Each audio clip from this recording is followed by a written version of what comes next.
Chase, I have a question for you. Hit me. What's the most embarrassing haircut you've ever had? This one. That one? No. This is fine. It does need to get cut though. Embarrassing haircut. Like fade. Did you go through a weird phase with hair? Not particularly. Have you always had kind of the same haircut? More or less, yeah. Okay. Like it usually doesn't get this long. I mean, there was the one time it got that long, but there was a global pandemic. The old COVID cut. Yeah, a little bit. I remember one time, if you ask my mom, there was a time where my dad took me to his barber, and he cut it a little close, and she said he's not going back there. He's going to my place from now on because you can't be trusted. I don't remember that. I was too young, but she brings it up all the time. Yeah. How about you, Bobby? What is your most embarrassing haircut? I've had. When was your last haircut? When was the last time you had to go to a barber and get a little off the top? I go to the barber once a week, maybe twice a week. And I just to shoot the shit and just to hang out, watch sports. I've been cutting my own hair for a while, and I bick my head for the most part. I've always said you were a bick head. I have a bick head. Let's see. I've had like 3 haircuts in my life, like styles, I should say. I had a bowl cut for most of my. I did first take that. It's like 3 times. Three times my hair has been cut, and not for the third. It just never grew back. Very biblical of me. I had a bowl cut, and then I transitioned from a bowl cut to the George Clooney haircut, which was just half a bottle of LA Looks hair gel, and the ER George Clooney. And then I went from that to basically buzzed to nothing. Like that's what I've had. My facial hair, however, has been always an area of most focus. And I had a very embarrassing facial hair for a good portion of my teens, which was the Joey Fatone paper thin chin strap. Just like, like razor sharp. Went around and then it came up into like a like soul patch. So yeah, I lost my hair when I was 21, and I was like the immediate grab your clippers and shave your head. Like I did not try and do that. Like I wear a hat. I've always worn hats. Like even when I had a lot of hair, I've always enjoyed hats. I just like compensating. Hats. It's just natural. Yeah, totally. Like I enjoy wearing a hat. I think it also like. Bald heads are kind of gross, and so this is also a way like to keep that from getting burnt, to keep it from being overly greasy, because that's the other thing. Like your hair gets greasy for a reason. Your scalp puts out a lot of grease, and so wearing a hat is also just like I'm very tall and I hit my head on things as well, so that helps out with that piece. Little safety issue there. I mean facial hair for me it was something I never had. Have you only known me with facial hair? I knew you basically 2016 till now. So you tell me. I mean, I feel like I remember your face. I feel like I know your face. I think. You've always had something. Yeah, I've trimmed it down, but it was it was a bad breakup, and I went, oh fuck it, I'll just grow my hair out. Who cares? And then it looked bad for a really long time. No, just this. Oh, okay. And then it looked bad for a really long time. Some would say still looks bad, but it at least filled out to a point where I'm like, okay, I think this is my look now, and now I'm too scared to go back. I've trimmed it relatively short before, and it's like, I don't know if I like that. So I don't know if I'll ever. It's wild. The person who knows me best in this life has never seen my bare face. Not in person. I'm sure she's in photos. Oh, yeah. My wife has never seen me without a beard. I've had a full beard since I was 17 and a half.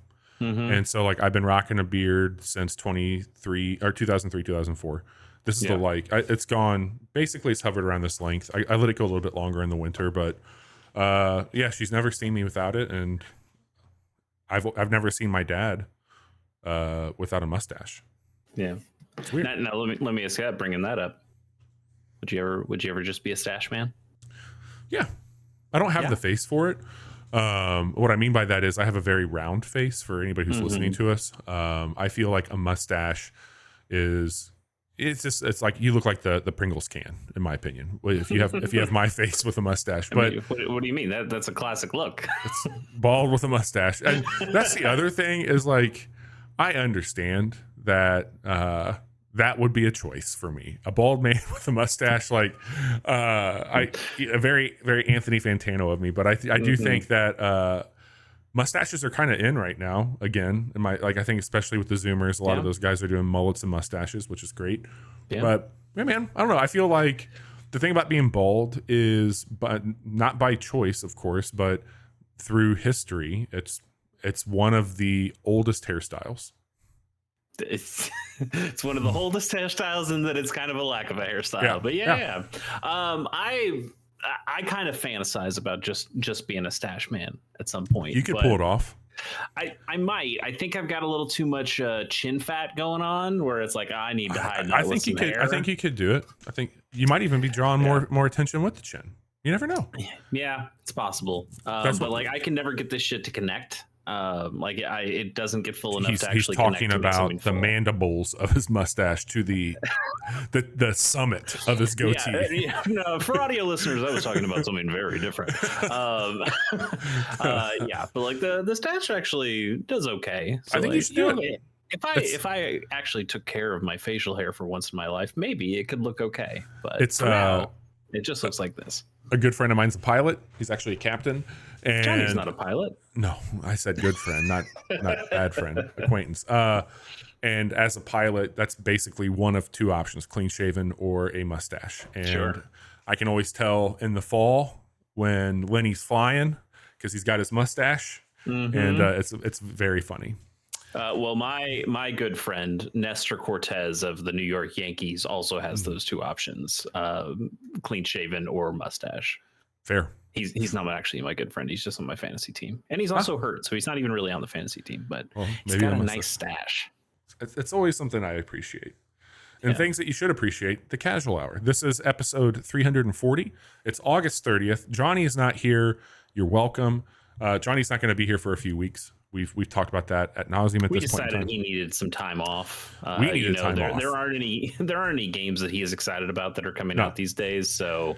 Yeah, it would seem like an easy person to drop. So the crew tonight for all of you out there in listener land is going to be Chase and I, and we are going to tell you about the games in September. We're going to talk only about Armored Core tonight. That's going to be kind of our little sport. It's funny that the FromSoft fans are here tonight without Johnny. Like that's what I said. Yeah, that's the real deal. He doesn't even like the game. He doesn't even play it. I know. It's all. I'm sure he's just playing more Street Fighter. That's probably what it is. So we're going to talk about that, and then we're going to show you some trailers for games that are coming out in September, and we'll tell you a little bit about the games that we picked for August as well, and let you know how we did there. So without further ado, Chase, you've got an update for. We're going to spin the wheel. We got to spin the wheel tonight, so Chase can figure out what he's going to be playing. We usually spin the wheel after we do the game, don't we? Yes. I think. I just letting people know, hey, that's coming too. Yeah, there will be a wheel spin. Yes. Can't wait.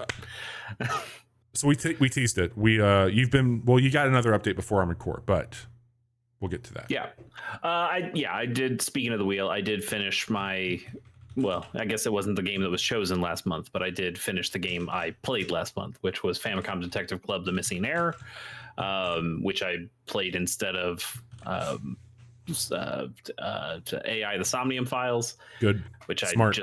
I didn't think that game was very fun, despite getting good reviews. But Famicom Detective Club I had a pretty good time with. I will say I had a slightly better time when I just gave up and treated it like a visual novel and just pulled up the answers to do, because it was I mentioned it before, but it just was like, hey, I keep picking a bunch of options waiting until I find the right option, and this game is basically a visual novel anyway. What if I just treated it like a visual novel?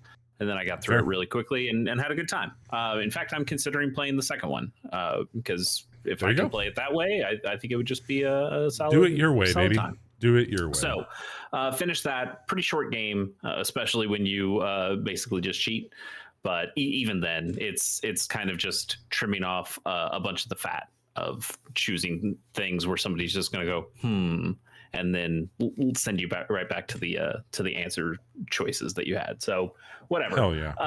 But it's done. It was good. I'm going to write up something about it, and also a little bit of AI, the Somnium Files, on gamersonthego.com. We'll talk more about that at the end of the show.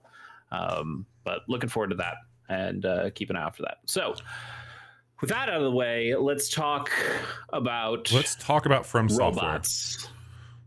This is your first one, my first one, correct? Armored Core? Armored Core, yeah, not my first FromSoft.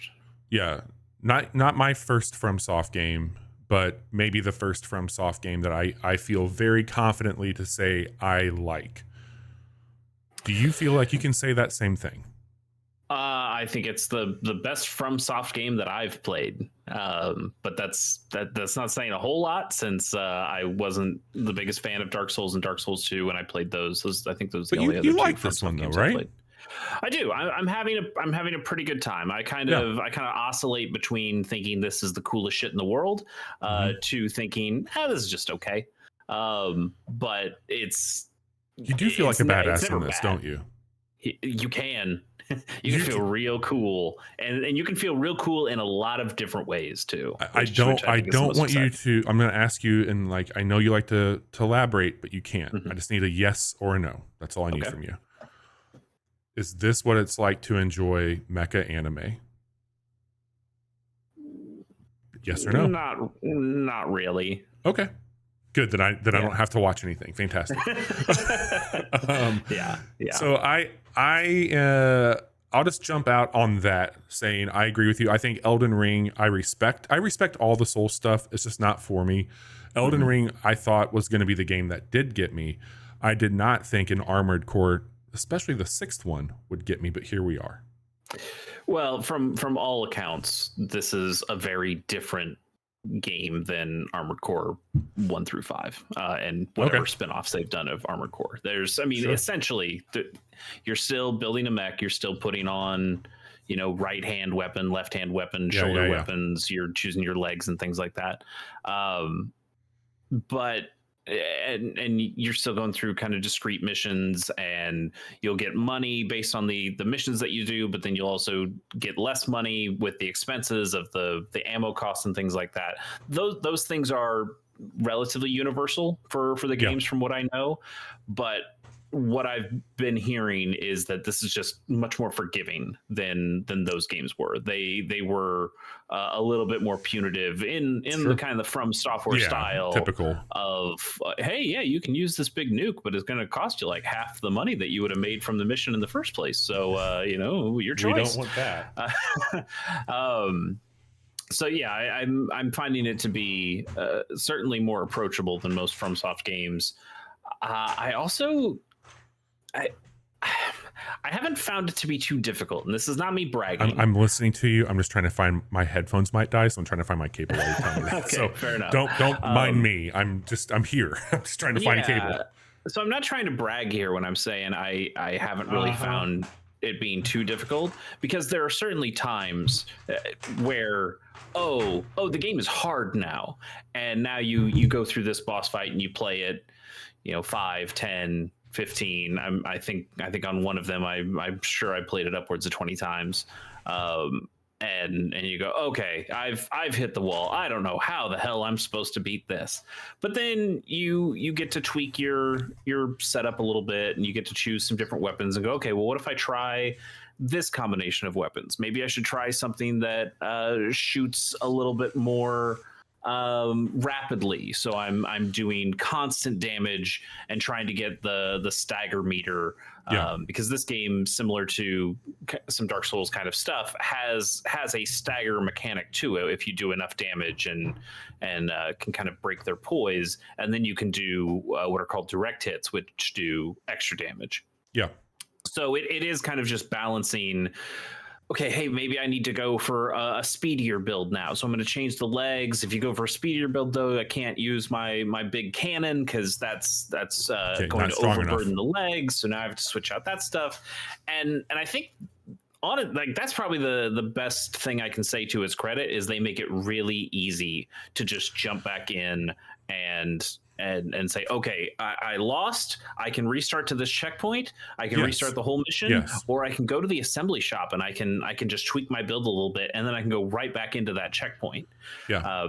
That's been really great to just try out a handful of things and see what works. And more often than not, you can find a build, and once you've kind of got a bit of an idea of what the pattern is, and you go, okay, I just need something really fast here, and then you build something really fast, and you completely trivialize the fight that was taking you forever to do with your original build. And so that kind of iteration, I think, is a real strength to the game.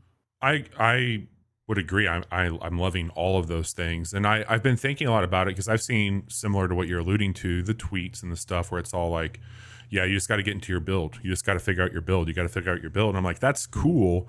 But what it becomes is like, I'm just looking at a guide at that point, and it's like, oh, I need something light and fast. But I've ran into this with Baldur's Gate because everybody and their friend and family has a theory on the best D&D build for a multi-class, and there's some great starting points there. Yeah. But then you're just playing somebody else's build, and you're not playing to the things that you enjoy and like.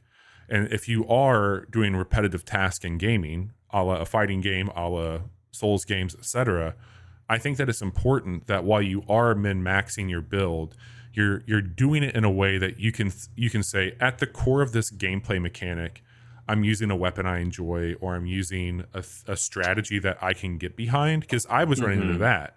I was like, fuck, I'm not doing my build the right way. Like, I feel like I need to be, what's the best thing for this level? Like, my brain started to like go into panic. And then I'm like, well, I like the way it moves when I have this stuff on, and I feel like I can react to enemy types in a way that, like, that's my strategy. Like, you're going to want to, drill, big attack, sword, drill, whatever it might be. So I'm finding that to be interesting with it as well. Well, I think it is. We keep mentioning build here, and they are builds. Like, it's an accurate thing to say, but unlike the way I imagine people played Elden Ring or Sekiro, or when I played Dark Souls, I feel like when you set that, you go, okay, I'm a sword and board guy in Dark Souls 2, and this is how I'm gonna play. I'm gonna block stuff, and then I'm gonna attack stuff, and I'm gonna go between those because that's what my build is, and I'm gonna keep speccing into this build and make it as perfect as can be. And anytime I come up against a new kind of enemy, it's more a puzzle of how I use my build to overcome that. Whereas I think Armored Core, you should be thinking about it in a different way, where you don't have a set build. It's not that this is my robot and I'm going to figure out how to beat everything with this robot. It is, I need to constantly be switching out parts. I cannot have one set build, because it, more often than not, the answer to a fight is not how do I beat it with the things I already have equipped. It's what do I need to switch out and equip differently to take on this kind of a challenge? And it's not saying that every fight is a turnkey thing where it's like, oh, this one has to be speed and this one has to be missiles. But generally, I think you are kind of taught to min-max, but you're taught to min-max for a second. And then you go back and now you min-max in a different way, or now you build something for a different situation. And so I've enjoyed that, where I don't feel locked into, man, Monster Hunter, I would say is a really good comparison as well. Like Monster Hunter, twin blades guy. I'm going to go in and I'm going to use my twin blades, and I'm going to kill every monster. Then you're with just iterating on versions of that. Right. And sometimes those you'll find builds within the twin blades. Oh, these twin blades do poison damage, so now I can do a little poison and I can get out, or I can do this other thing with these, and then I do a different thing. But in Armored Core, it is, oh, this guy I just need to put more constant damage on, so I need to put on the plasma shoulder thing that is doing multiple explosions. I need to put on my Gatling gun, and that's the one that's going to break that stagger more often. And then there was another one that I fought. The kind of he's not really the box enemy, but he's kind of like the first big boss that people show off. He's the guy in the circle, like he's got the big circle of whatever, and he has a big shield. It starts with a B, if I'm not mistaken. I do not remember the names whatsoever. But at one point, I just kept trying to fight him with okay, I'm just shooting, I'm shooting, and maybe I'm getting somewhere. And then finally I realized, oh, I just need to get in on that motherfucker and use some sword swipes. And there are some specific times where he leaves himself completely open to a big melee attack. But I also saw somebody go, oh, you really just need to overload that shield. So you just need to do a bunch of burst damage at one time. And you don't, and like a melee weapon's really good at doing burst damage at one time. But you know what else is really good? If you have this pod of 10 missiles and this pod of 10 missiles and you shoot them at the same time, that's 20 missiles hitting them and it breaks them too. And then you can still do that stuff. So there is iteration within that. And it does allow people to try different things. But I do just really enjoy losing and then thinking, okay, what do I need to change? What do I need to tinker with? And you know me, I love tinkering. So it is fun to go in and check those things. The one thing it doesn't have though, that I would kind of like, you can't go to the shop. You can't buy new parts. You just have to have the parts that you have, because if you do want to go to the shop, you have to cancel the mission, buy some new stuff at the shop, and then restart the whole mission. That's a little bit lame. Like when they've already kind of opened the door up to, oh, you can just custom build whatever you want whenever you want, and then they go, well, you can't just buy new parts. I'm like, why not? What would that hurt? What would really be the problem with doing that? There's two things I want to hit on before we either continue or move on from where we're at. I want to, you mentioned it, you alluded to it with the like swapping things out, not having a permanence to your build. And the thing that this is continuing, that I had with Tears of the Kingdom, that I had with Baldur's Gate, and we've talked a lot about it this year, is trust from a developer, but also freedom as a player. And what I mean by that is like, I let go of the, like, I'm playing Tears of the Kingdom, I need to follow the mission, versus you can go chase whatever your heart desires. If you're on a path and you see something cool, you can go off of it and it's okay. Giving myself that pass was one of the best things I did. In Baldur's Gate, I've ran into similar things where it's like, I have this great trust from the developer to use what they've built, but if I allow myself to break systems I've followed, that makes it more enjoyable. And even when you have a game like this where it's like, oh, I want to be the Gatling gun guy, or I want to have the cool ass anime seeker missiles that go out from everywhere. Knowing that there's this approach of you can move your stuff around, and you should move your stuff around, allows you to be more present in what you're doing, versus do I fit the game into what I want, versus how can I fit into what the box of the game is. So those are some things I think continue to be interesting in 2023 as a player. I also thought it would be important just to allude to a brief like overview of why I like this FromSoft game compared to anybody who's followed our show. There's been some very heated moments where I've been very vocal with Johnny, even Chase, around like why I don't like those games, and I'm kind of tired of having them forced on me. This game is, in a way, designed to feel very retro, in my opinion. The structure of the missions is, I guess, a modern take that we've seen not too far away was Metal Gear Solid, the last one that came out, where you're going out on your missions and doing those things. It feels kind of like that. But there is, unlike other FromSoft games, the punitiveness is not there. And it's also so much faster than other FromSoft games. And I think speed does them well here, because the game has such a great feel. And there was a game that came out on the Switch a couple years ago that was a mech fighting game. I can't remember what it was called. It had a cool style to it. I have the Hori split pad designed for it. The one that Nintendo made? Yeah. Shit. What? I'll remember it. You go ahead. Yeah. So Daemon X Machina. Yeah. Daemon X. I'll get it exactly, but yes, go ahead. That game felt like absolute dog shit to me. And I think we even played, there was like a play test for one of the Overwatch Gundam style games. And we were talking about like the world doesn't feel like you're in these big hangars, and things felt weird. The controls felt sticky. This game feels fantastic in the world. You feel threatening. Like it's like, oh shit, there's a core coming in. Like the whole concept of like how you launch off of things, the way that you're kind of skating as a mech around it. And I do not think, I have played a game that makes strafing feel as fucking cool nor look as cool as what Armored Core 6 does. Yeah, man.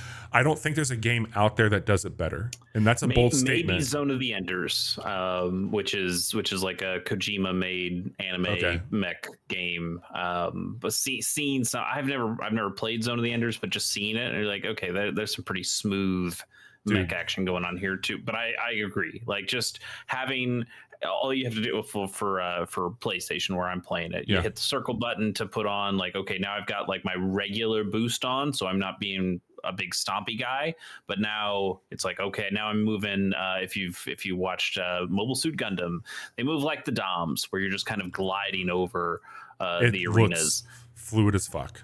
It looks great. It feels great. It just lets you go. And yeah, I think the way they've implemented that sort of boosting, your big thrust boost that you on a controller you click in the left stick with, jumping and hovering. If you have the tetrapod legs, the four legs, you can get into like a big hover mode where you just basically are just flying the whole time. All of those things feel really, really good. Whereas something like Daemon X Machina, if I remember right, going through that demo, it was kind of like, okay, now there's like a strafing up and strafing down, and like it was just a little too complicated, especially for a game that was pitched as like a more arcadey fun thing. Also, I like the look of some of that stuff, but it wasn't all that good of a game. This is much better. I like that this does feel like an arcade game. This feels like the other thing I'll call out, and people can argue with me on this, and I'm fine to have that conversation, but I will stand by. I think most Souls games are set out to punish you. They feel unfair on top of the skill sets that you need to develop in the game.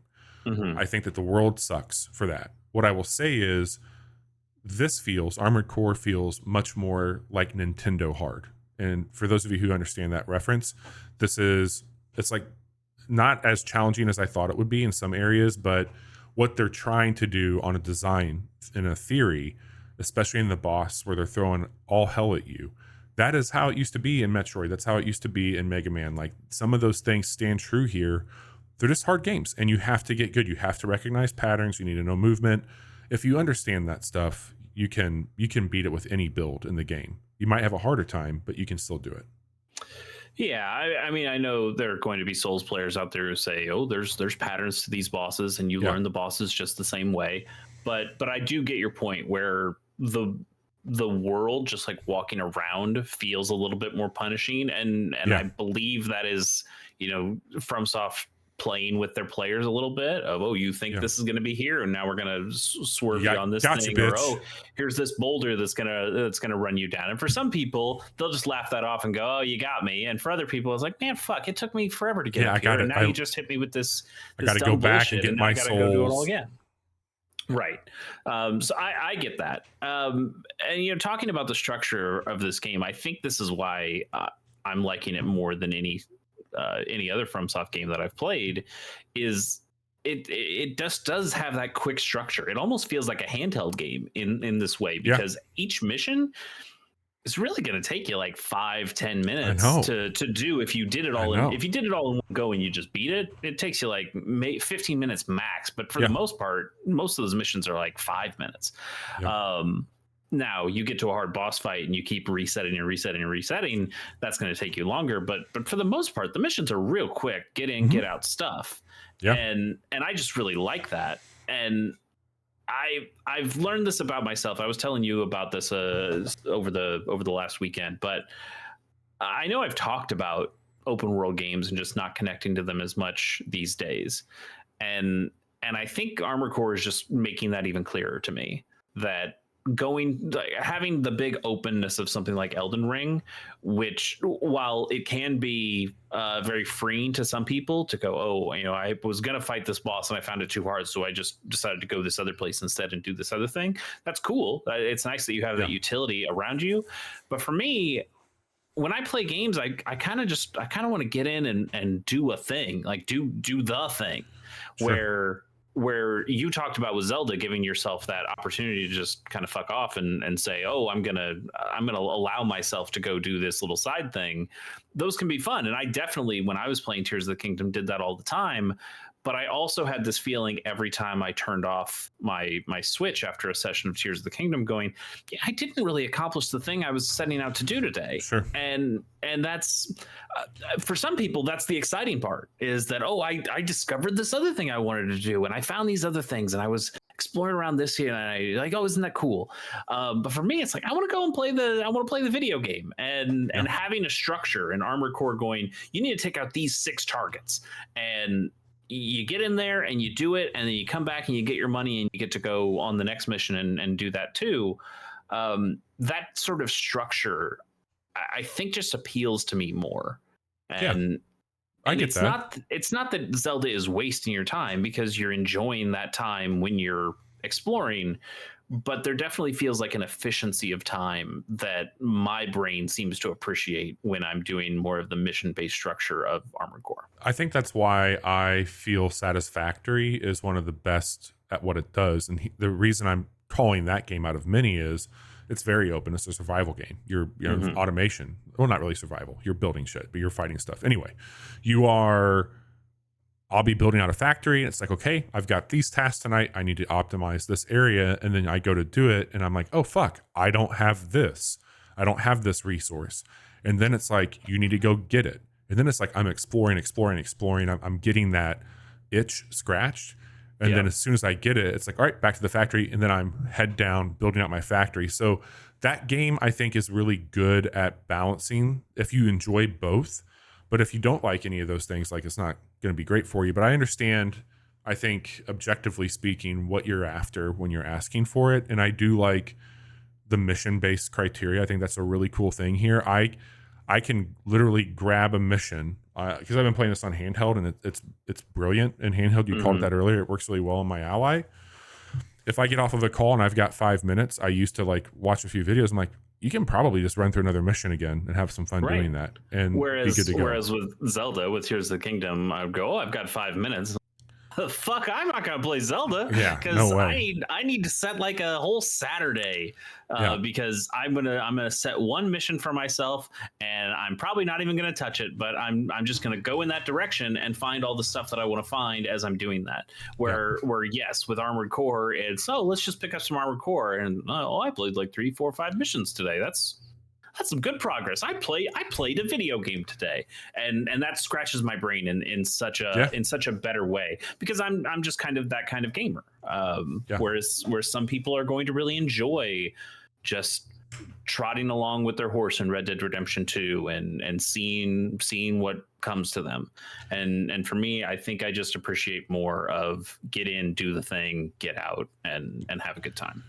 Well, let's get into the thing that we're here to do, which is tell you about the games of September.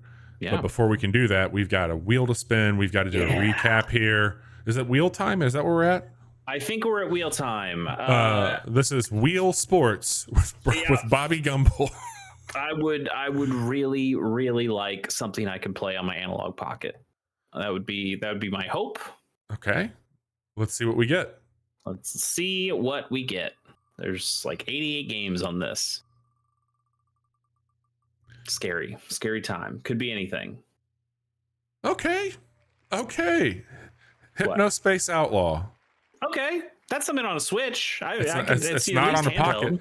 I don't know if I'd want to play that on a console. What, don't you need like a mouse and keyboard for that one? I don't know. I have it on Switch. I could buy it on Steam, but I think I might have that actually. Actually, you know what? It was a game. I think it might be on Game Pass still. Could be. And I just believe that this is the one where it's kind of like the old internet, and I think you are. Yeah. Maybe you're like an internet cop, and you're going in and moderating stuff and getting into like weird future internet things. I've heard many good things about it. I thought it looked awesome, and I there's definitely a sequel to it. I think. Do what? I think there's I don't remember not like a definitive number 2, but I know there's a Sludge Life and a Sludge Life 2. They're kind of adjacent, but I think that there's another game that we've covered on here that is taking place within that world. I'm pretty sure. I'm pretty sure. Here is an article from April of last year saying Hypno Space Outlaw is getting not one but two sequels, but neither of them are out yet, it seems. Huh. Yeah, I thought we talked about that. Okay. But yeah, that's a cool one, man. That's a cool one. Also, yeah. I'm pretty sure should be really short. In fact, you know what? Why don't I look that up? How long to beat? Maybe what would you think? Like 6 hours?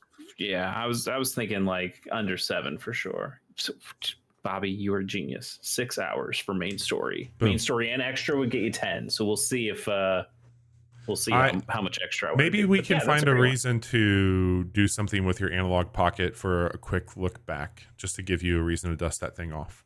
Yeah, possibly. I mean, I did play it this weekend. I have been trying it. Okay. Mine unfortunately doesn't glow in the dark. That looks really cool. Yeah, that is a pretty cool thing. If you don't have an analog pocket yet, maybe consider getting the one that glows in the dark. It's still $250, but it glows in the fucking dark. It looks really cool. It looks cool. Yeah. All right. Space Outlaw. That's a game. Well, how did we do last month, Chase? Well, a little good, a little bad. You know, you had the meatloaf month. Yeah. 2 out of 3 ain't bad. Johnny's not here, so let's start with Johnny, and we can make fun of him. He had Armored Core 6. I think that game's pretty good. Yeah. Surprised that he hasn't played more of it. Yeah, he had Baldur's Gate 3. You also have Baldur's Gate 3 on your list. Surprised he's not playing more of it. Yeah, I feel like you guys are pretty happy with what that game's been giving you. Very. I gotta say, as a person who did not care about this game whatsoever when it first came out, and to an extent still don't really care, I'm at least way more intrigued than I was before. I think I don't think you'll play it soon, but I think you should own it. Well, that's easy to do, Bobby. That's where we start. Throw a little money at something. I could do that. Yeah. I mean, I feel like if I was going to get into a bigger RPG at this point, I still have Wasteland 3 on my PlayStation. It's really good. It's very different. I know that's a good game. Good. You liked it. I think that's a little bit more up my alley, a little bit more strategic in that way. I don't know. I got news for you. That, my friend, would be a series for you and I. Yeah? You think? Oh my dude, we could have a fucking blast. It's the same kind of shenanigans as Baldur's Gate. Yeah. And it's class based in a way also, but that's one where we can build multiplayer though, right? It does.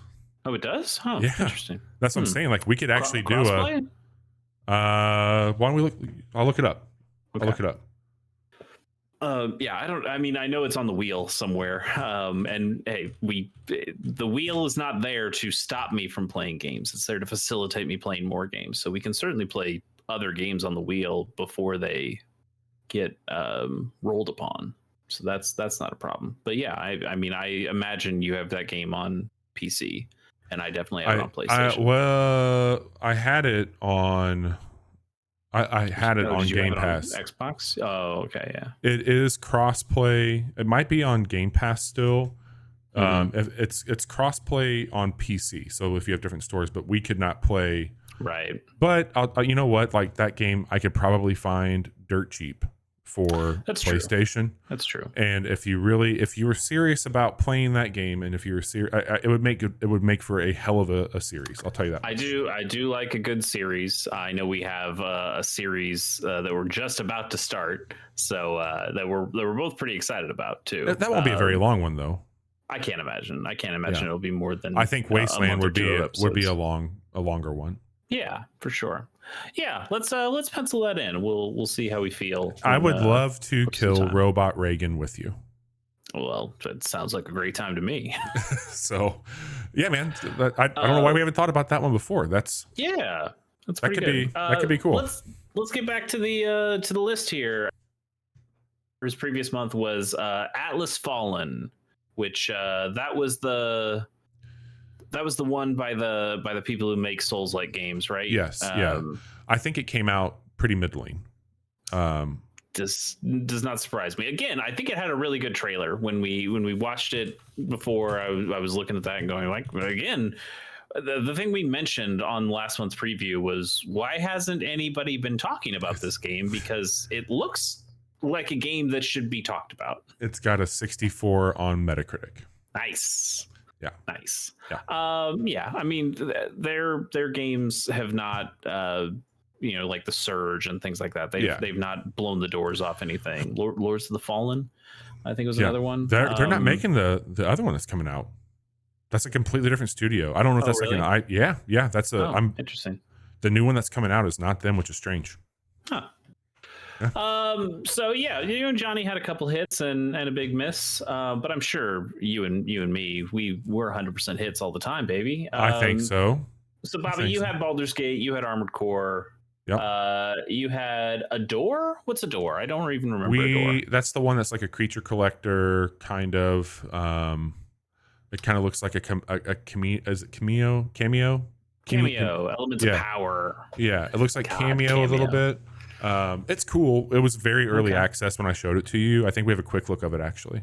Okay. And then you have Sea of Stars. Did that just come out? Or? It came out yesterday, and I have been playing it, and it's been getting really good reviews. It's really fucking cool, man. I'll talk about it next week with you and Jiggy, but that is a game that I would ask you to play this weekend while you're traveling. Yeah, I mean, again, that bad first impression on me. I know some people enjoyed it. I didn't like the puzzling aspects of it. I didn't like some of the combat stuff that was going on. Again, that was a demo. I could feel very differently about it, and hearing, I mean, it's always looked good. The idea of like a more modern Chrono Trigger with some more, again, like modern sensibility stuff to it and quality of life things sounds pretty good to me. It's 20 hours. That also sounds really good to me. Especially for short RPG. Like that's a chunk of time, but for a game that looks like this, I thought it would be much longer. 20 hours. Yeah. Yep. And then you had WrestleQuest. How do you feel about WrestleQuest, Bobby? I've not played it because it was very expensive. I thought for what it was, and it did not get good reviews either. I think it's gotten better reviews as of late. I don't know if they changed anything, but I don't know, man. I think this one might not be it. So I mean, it's on my list too, and it was something that I was really excited for because I loved the art style. I'm a wrestling fan, so getting to see some of those real life characters and also just some of the homages in there was getting me. And then just seeing the reviews, reading through a few, watching some videos and hearing the issues that people are having with it. It just seems like something I don't necessarily want to bother with. I mean, I don't know if it's making me as depressed as Sports Story did. I thought this was going to kind of fix that wound, to be very transparent. I thought this was going to come in and kind of hit that weird that Golf Story was. That I think Golf Story is the best game you haven't played on your Switch, bar none. It's true. Anyway, it's true.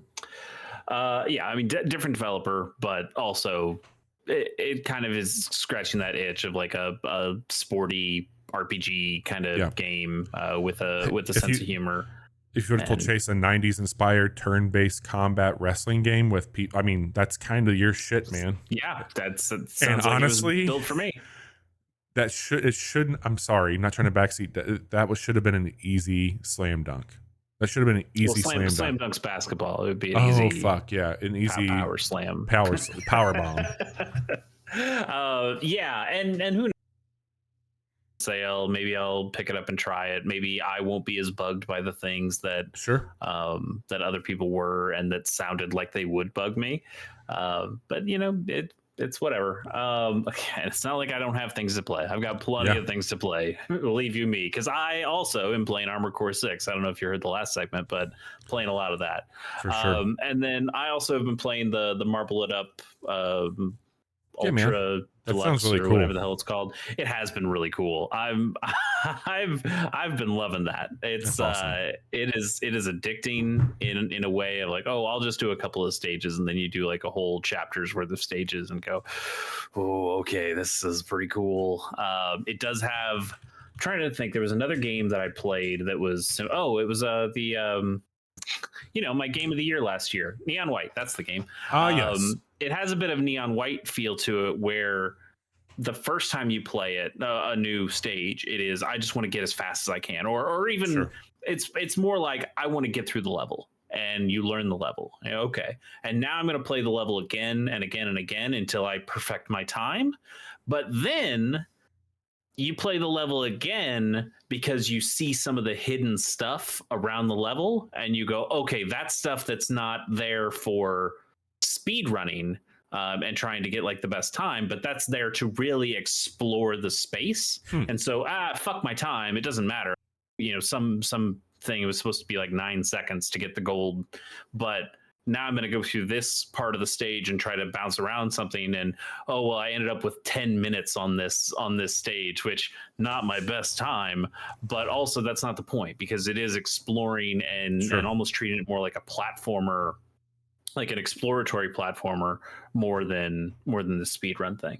Having a really good time with it. Been trying to save it and just play it in little bursts, but it's been a really, really good time. That game is great. So couple wins, couple losses for us as we look. Well, back, we got some big losses for PlayStation. Yeah. Let's get in here, talk about some free games, and we'll start with PlayStation Plus. Let's hit the games first, and let's talk about PlayStation Plus generally. So on PS5 for PlayStation Plus Essentials, which is the only one we talk about here because it's the only one that matters, Saints Row, the 2022 Saints Row game. It just hit Steam too. It do what? It just hit Steam. It was an Epic Store exclusive, and it's already like launching on Steam at $19. Yeah.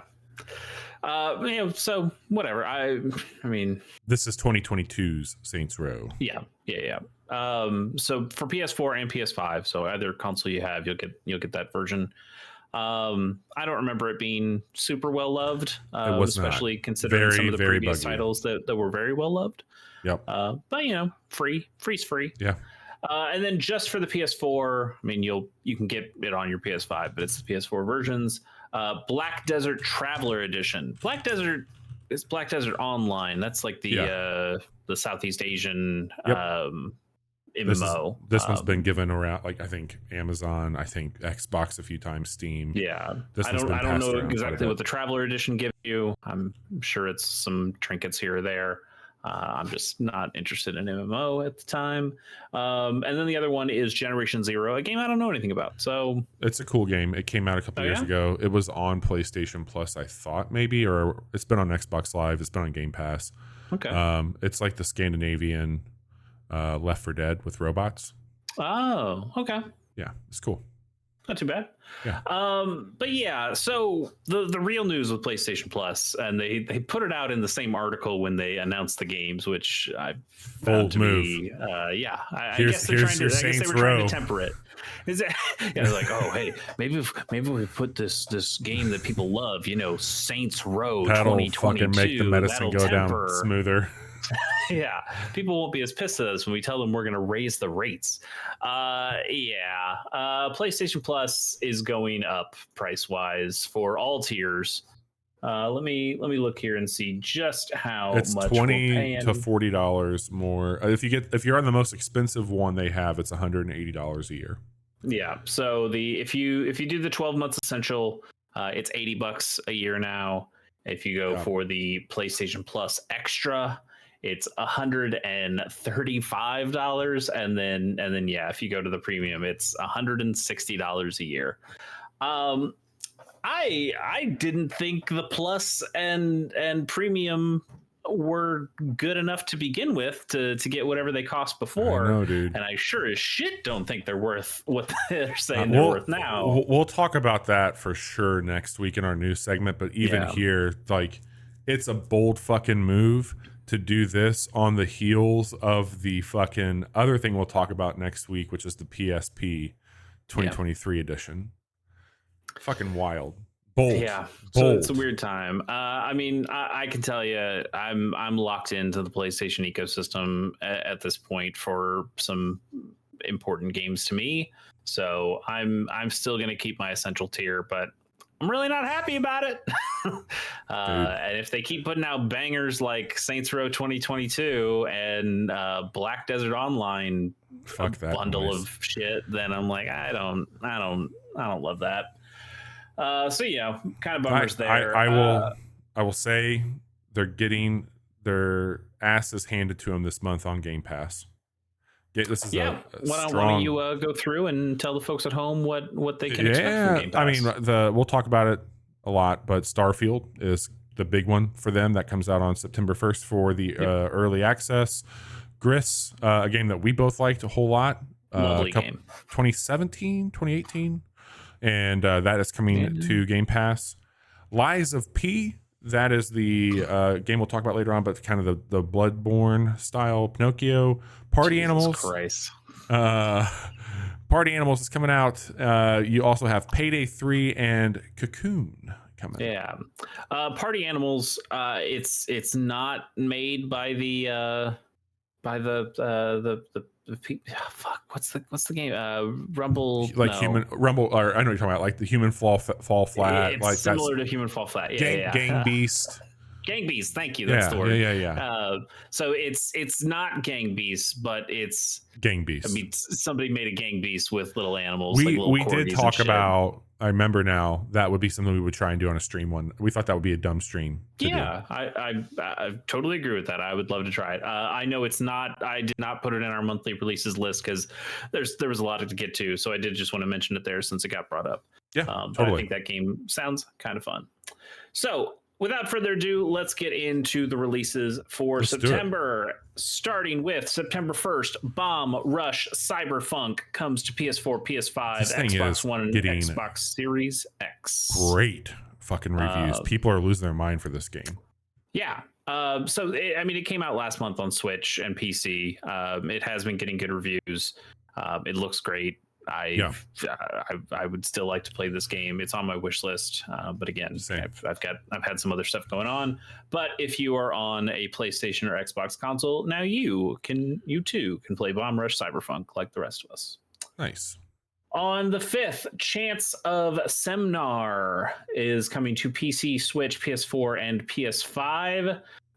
So this is like a puzzle adventure game. I think it's got a neat art style to it. It really reminds me of like a Sable.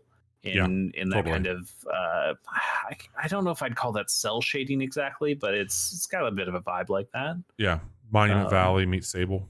Yeah, but from like the puzzle design that I'm seeing here, it seems like the pretty standard kind of stuff. Like they even show later in this trailer you changing the water levels, and I'm like, wow, if changing the water levels is something you feel is exciting enough to put in your trailer for the game, I don't know. It looks really cool though. I like that style a whole lot. I like that style. If it gets really good reviews, I could totally see myself picking it up and giving it a shot. But it's one I think I would be a little bit more cautious on my optimism. Yeah, totally. On the 6th, Baldur's Gate 3. I don't know if you heard about this game, but it's coming to PlayStation 5, and that's it. It's not coming to any other consoles. It's weird. They decided not to put it out anywhere else. They did make a statement that they're going to be launching this year on Xbox, and that the co-op functionality for split screen will not be on the S, but they will have a full-featured version on the X, and I think that's soon rather than later. But it is not launching the same day as the PlayStation one, but it is coming this year. Yep. So if you're a PlayStation player like I am, now you have the capacity to play that as well. So it does offer cross save. If you play on save, okay. Yep. So it's not cross play, but if you've started on PC and maybe you have a partner or a friend that's getting it on another platform, you can have cross saves happen there if you want. Cool. Yeah. Then on the 6th, Starfield comes to PC and Xbox Series X. Bobby, would you like to tell me anything about Starfield? I know that this is the first new title from your friends at Bethesda. This is, I think, not to be overly, celebratory. I think this is maybe one of the most important games for Microsoft since Halo 2. Yeah, I wouldn't say it's celebratory. I would say it's fucking dire at this point Yeah. that this needs to be a hit for Xbox after Yeah. all of that. What's the vampire game I've already forgotten? Jesus. Yep, that one. But I will also say it's, I think, not only for Microsoft, but I think for Bethesda, Redfall. I think this is an incredibly important. This is a space RPG. Early impressions of people who have had their hands on this for a while are saying this is going to be one of the most polished games that Bethesda has launched. They're seeming to wow, what a feat that would be, a game that works when it launches. I think that I've joined you in quite a bit of my disdain for who they are and what they've done, but I will say that I am more curious and, dare I say, even a little excited to see what this is. And I am excited for Xbox to have and other people are excited as well. Sales on Amazon are up 900% currently. This is the Game Pass seller. This is the Xbox seller. They haven't had one of those, in my opinion, maybe ever since the last generation, maybe Forza. But Pentiment was that's really moving a cool. I mean, look, if you happen to dip your toe in a Game Pass, you're gonna have some cool shit. But this is the one. This is the one that you will want to get an Xbox for. Totally. This is the tentpole thing. This is the big new Bethesda release. Let's not count Fallout 76, but this is the big new Bethesda game. It's got the vastness and the imagination tickling that like a No Man's Sky gave. But it's like, hey, it's No Man's Sky, but it's made by a company with all the money. Yeah. So that should be an easy sell to people. People love big space. From what I told you about Armored Core and liking the games that are more focused, this is probably not for me. No.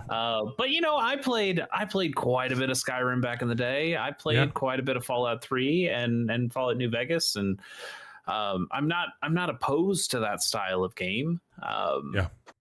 Bethesda has not given me a lot of reason to be confident in them in the last handful of years. I will be reporting live. I'll let you know what's going on. Yeah. With it. Yeah, we will definitely be doing more coverage of that. I know you're going to be playing this on at least one stream. Yeah. And it's a big game. People are going to be talking about it for a long time, good or bad. Yeah. And we will have opinions on that when we play it. Totally. Moving on to the 7th Final Fantasy VII Ever Crisis. It's coming out on the 7th because that's branding. That's branding. Marketing, baby. It's coming to iOS and Android phones. Oh, Bobby. I've got it pre-installed on my phone. I don't think this is the game you should play, Bobby. Okay. As a person who is still kind of like dipping his toe into Final Fantasy and doesn't know much of the story outside of this ain't it, baby doll. I would say this would confuse and potentially anger you. So maybe just keep going and do what you're doing and don't worry about it. At the same time, this should be exactly my shit. And yet, man, they have done everything they can to make this not my shit. It being mobile only is a bummer. It looking like it has a lot of microtransaction-y. I don't know if it's a gacha exactly, but it certainly has some microtransaction. Hey, there are chapters that you buy. That stuff does not excite me whatsoever. Here's the thing. I love Final Fantasy VII. I like the story of Final Fantasy VII and those characters. I've been an apologist for things like Crisis Core. I've been an apologist for things like Advent Children. Sure. I put up with some garbage. I haven't played Dirge of Cerberus, but I own a copy. God damn it! I owned a copy before 2. That's how much I've liked the Vampire Man, who you don't know yet. You'll I don't know if you'll meet him in the next game or not, but there's a vampire man. It's not like Redfall.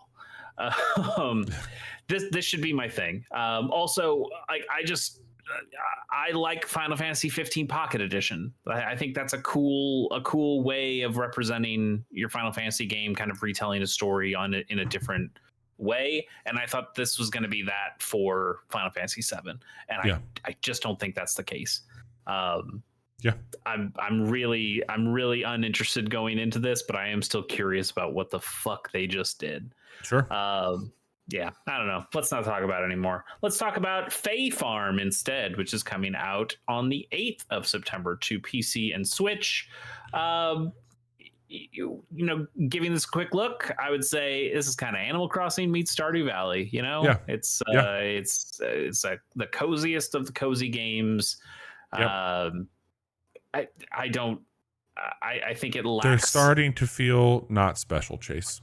Yeah, and I think this one especially just feels like it lacks a certain spark. But these kinds of games get people excited if they hit on the mechanics right. I could see it. I think it's cool that you cut down. It does have like some action game stuff. It's actually probably closer to something like Rune Factory, which does kind of try to combine some of the farming stuff with some action RPG stuff in there as well. I guess Stardew Valley has some action RPG elements in there too. Probably not for me, but I could totally see somebody who's played years of Animal Crossing content at this point and wants just something different at this point, but is still in that wheelhouse. Maybe this is the one to get. Totally. Also on the 8th, NBA 2K24 coming to PC, Switch, PS4, PS5, Xbox One, and Xbox Series X. Bobby, it's not technology. Pro Play technology is pretty good. It's not quite the I forgot what it was called for Madden, but Sapien technology. Yeah, that Madden trailer was just the perfect nostalgia thing for me. Yeah. This is kind of just whatever. I do like this real NBA game versus this thing that we did whatever. Pro Play, I did try to read into a little bit just to see what the fuck Pro Play was, and it's basically, when I tried to read up, it was like, well, it's not motion capture. It's better than motion capture. We do motion capture all the time. This is better than that. But they didn't tell me exactly how it works. They're just like, oh yeah, we have more animations in. So okay, so are those like, did you hand do these animations? Is it like a different kind of mocap? But basically the idea here is that they're trying to mimic more signature player action. So you can do, you don't just do a pick and roll, you do Kevin Durant's pick and roll or whatever. I don't know. It looks good. I mean, the NBA 2K series has always looked good. In fact, they put the real footage next to the game footage, and you go, damn, those look pretty fucking close. I mean, it looks good. I just don't give a fucking shit about it. Absolutely not. But like, again, like if you were just walking by a TV and saw that on, you could be compelled to think like you're just watching a real NBA game. If you didn't have the button icons and things on, because it does continue to look good. They also got a Kobe Bryant Mamba edition, which he only died 3 years ago, guys. Yikes. Choice. Jeez. Anyway, the basketball. The basketball's back. Will probably continue to be good. People like those games. I know they are still a little microtransaction heavy, especially on the career, like the my character side, where you can get all the fancy duds or play for skill points or whatever.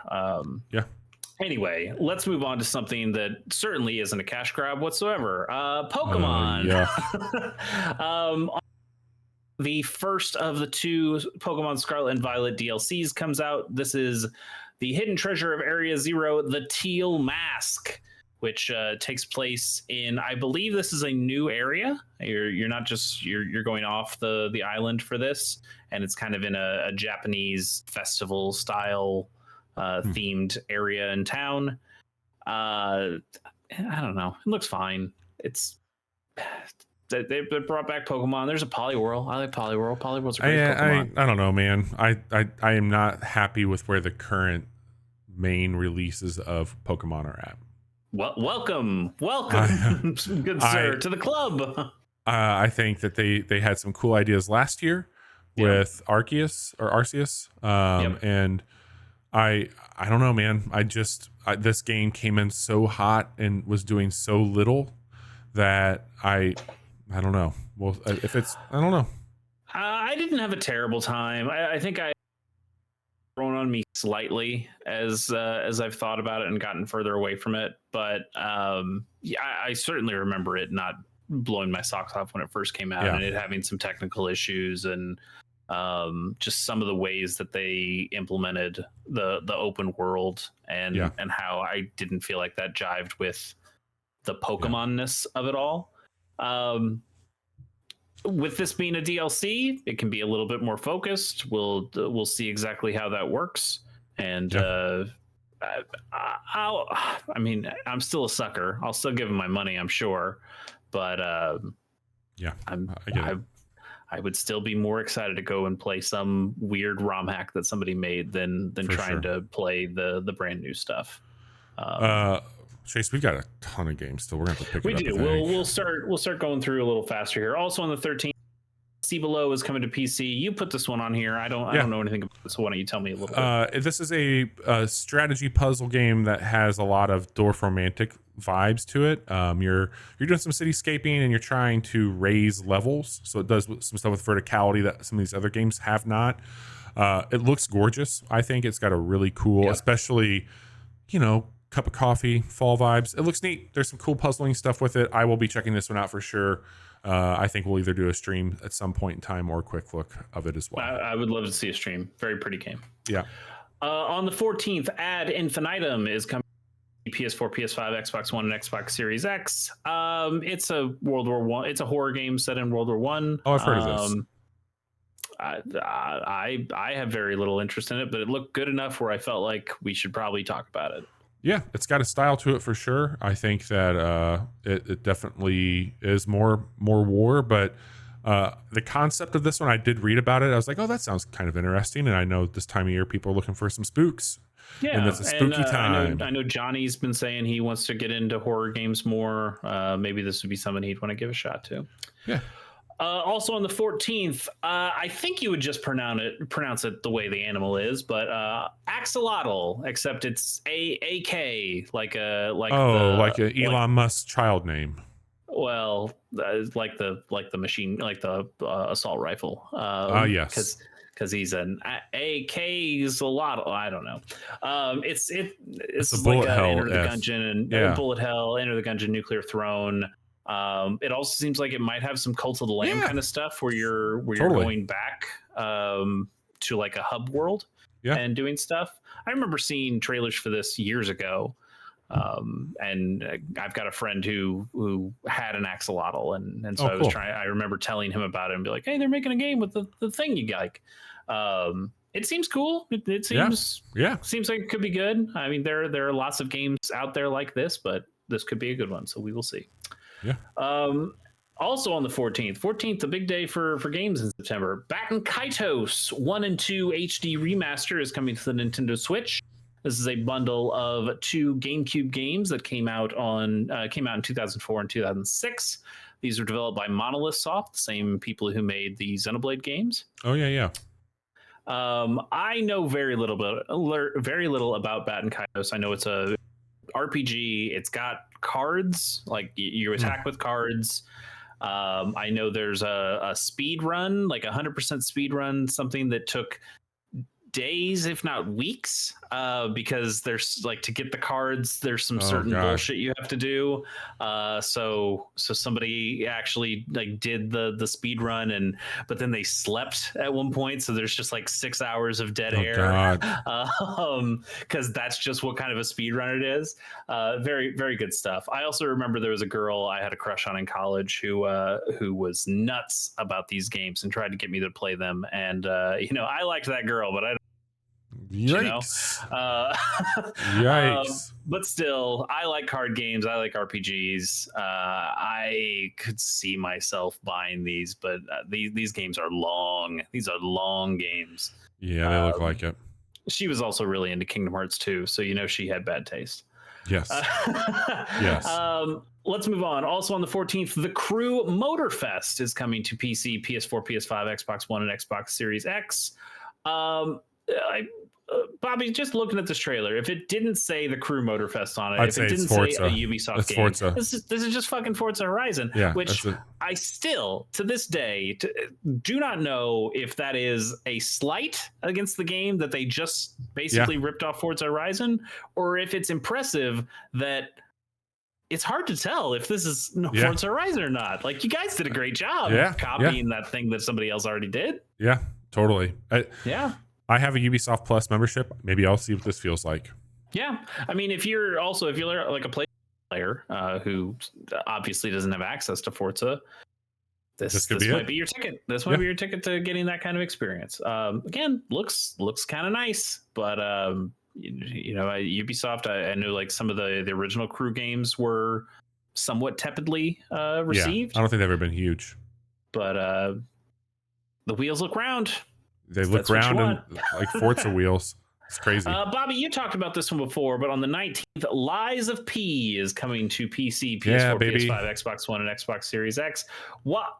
I don't get it, and I don't like it. I don't think we need dark, edgy Pinocchio in the same way that I didn't think we needed dark, edgy Alice in Wonderland or any of these weird ass things. This is not my aesthetic at all.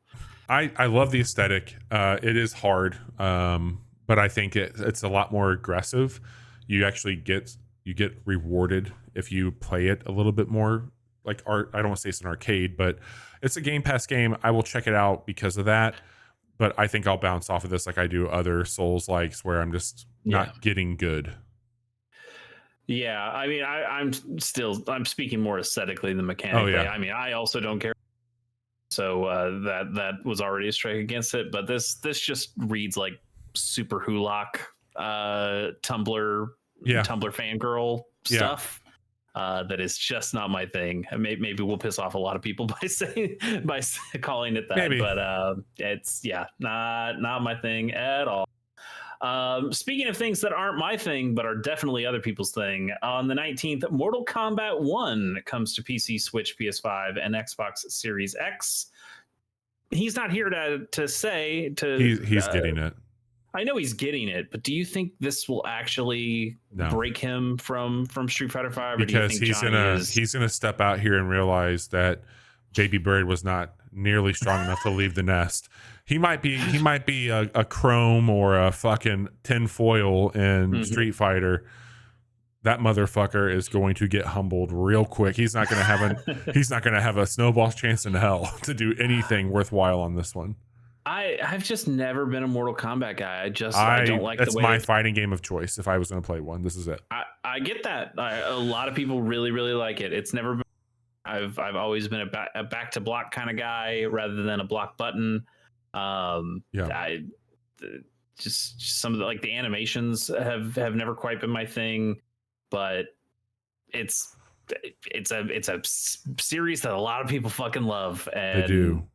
Sounds like NetherRealm has, especially in these last handful of entries, have really done a solid job making not just a game that is fun for people to play in like a local multiplayer setting, but have really made a game that is also pretty good on like an Evo stage. They're making good video games. They're making the story stuff is, from a fighting game perspective, some of the best. Right. And which again, not the highest mountain to climb. No, but they have far exceeded any sort of fighting game story mode in these last handful of games that they've made. Yeah, I'm curious to see where it goes. The cameos and stuff look neat. Johnny will give us an update for sure. Yep. So we will look forward to that. On the 21st, Payday 3 is coming to PC, PS5, and Xbox Series X. Yeah. It looks like Payday. I love the idea of a heist game, and I think that could be, especially being on Game Pass. We'll check this one out for sure. I can't remember how much of GTA 5 did you play? Did you? I did a heist. Like heist. It was fun. It was really fun. And Payday has always been like, okay, it's kind of like that. I mean, Payday was before Grand Theft Auto 5, but it's kind of like that, but it's all that. It's what if we had a bunch of bank heist kind of missions? Oops, all bank heist. Yeah, which can be really exciting stuff. I totally get why people like these games. I've never played them myself, but if you like that first scene from The Dark Knight, that's it, baby. Payday's your game. Yep. So yeah, well, I'm interested to see how well it does, because I know Payday 2 was a huge game, and didn't they try to, like, maybe I'm remembering wrong, didn't they try to, like, get away from it, and people were like, no, this is the thing that we wanted, and then they had to kind of go back on it. Yep. So yeah, I know it can be tough moving to a whole new game, but this looks like the kind of Payday that people are looking for. 100%. On the 26th, Cyberpunk 2077 Phantom Liberty DLC comes out to PC, PS5, and Xbox Series X. Did you watch the big stream they did where they showed this stuff off? Yes. Okay. There's some very cool things happening. I'm very excited. I beat this game last year and I thought it was great. I'm kicking myself because a few days before the DLC, Cyberpunk 2077 2.0 launches, and they've completely retooled this game. Like, this is the game that we were promised. I feel very confident in saying that. They've actually incorporated some of the things that happen to the characters in the anime, like if you do too much with your tech. They've completely redone top to bottom the driving mechanics in the game, on top of the skill trees. There's new weapons, there's new play styles with those weapons, and the story for Phantom Liberty is making it more of like a noir heist, very contained story that looks like a really cool concept for a cyberpunk city. Idris Elba's in that. They've got Johnny Silverhand coming back, which is Keanu Reeves. I am very excited for them to get this second opportunity to make right. I think it's great. Yeah, I'm kind of interested in seeing what it's like. Cyberpunk is also on the wheel, but I might not wait hearing and just kind of hear what people say about the DLC and how it goes. But I could totally see myself jumping back in and give it another shot. I know I came in and had probably about as bad of an experience as you could have had playing it on a PlayStation, where it wasn't running great at all. And then, it famously got taken off the PlayStation Store because it was so buggy and bad. But they continue working on it. Good on them. They didn't just they didn't anthem it. So so that's something. And we'll see. Yep, can't wait. On the 26th well. Do what? Can wait. Pretty much blow through this one. Harvest Moon: The Winds is coming to PC, Switch, PS4, PS5, Xbox One, and Xbox Series X.